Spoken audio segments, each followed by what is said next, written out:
Facebook মনিটাইজেশনের জন্য checklist আপনি এলিজিবল কিনা তা আপনি নিজের পেজে দেখে নিজে যাচাই করতে পারবেন মাত্র 6টি বিষয় চেক করেই। তাই পুরো ভিডিওটা স্কিপ না করে সম্পূর্ণটা দেখুন। ভিডিওতে আমি যে 6টি কথা বলবো সেগুলোর সাথে আপনার পেজের মিল আছে কিনা তাহলে বুঝে নিতে পারবেন যে আপনার পেজ মনিটাইজেশনের জন্য একদম যোগ্য। আসসালামু আলাইকুম এভরিওয়ান, সবাই কেমন আছেন? আলহামদুলিল্লাহ আমি ভালো আছি।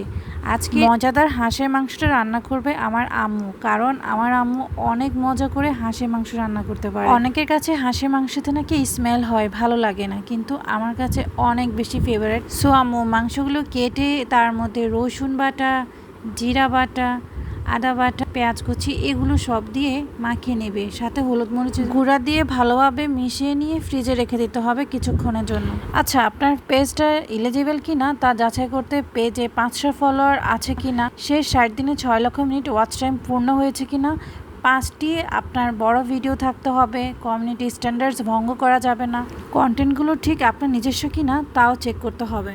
ভিডিওর মধ্যে কোনো হিংসাত্মক আর বিভ্রান্তিকর কোনো টপিক নিয়ে কোনো পোস্ট করা যাবে না, এটা কিন্তু আপনার ফেসবুক অ্যালগরিদম আপনার ইস্যু ধরিয়ে দেবে।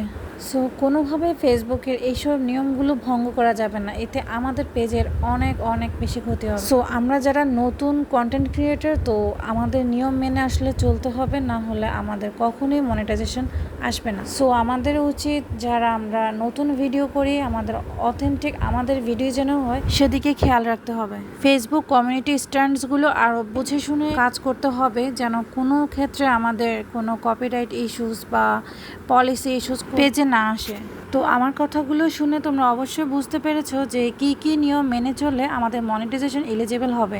সো আজকে সকাল সকাল উঠে আম্মুকে হেল্প করলাম, সাথে করে আম্মু কি কি করছে না করছে তার সাথে আম্মুকে একটু বসে বসে দেখলাম যে কি রান্না হচ্ছে বা কিভাবে আম্মু রান্না করে।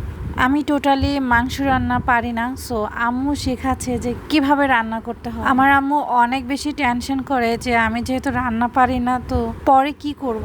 আমি মনে করি রান্না পারাটা একদম স্পেশাল একটা গুণ, যেটা দিয়ে মানুষের মন জয় করা যায় রান্নার মাধ্যমে, খাবারের মাধ্যমে। সবার রান্না করা কিন্তু সেম মজা হয় না, তাই মজা হওয়ার জন্য কিন্তু স্পেশাল হাত লাগে। সো মাংস রান্নাটা অলমোস্ট হয়ে গেছে, কিছুক্ষণ রেখে চুলা থেকে নামিয়ে ফেলবো। দেন আরেক চুলাতেও আম্মু রান্না বসিয়ে দিয়েছিল, সেটা হচ্ছে 5 মিশালি সবজি। এখানে কয়েক রকমের সবজি আম্মু কেটে দিয়েছিল, তার মধ্যে ছিল কাঁঠাল সহ আরো 15-16 পদের সবজি। আমার এই 5 মিশালি সবজি খেতে খুবই বেশি ভালো লাগে, কারণ আমি ভাতের থেকেও বাটিতে করে আলাদা করে খাই। এটা এত বেশি মজার হয়। এটার মধ্যে আদা, রসুন, সরিষা, জিরা থেকে শুরু করে 5 ফোড়ন দিয়েই সবজিটা করা হয়েছিল। তো তোমরা যারা শেষ পর্যন্ত ভিডিওটা দেখেছো তোমাদেরকে অনেক অনেক ধন্যবাদ। টাটা।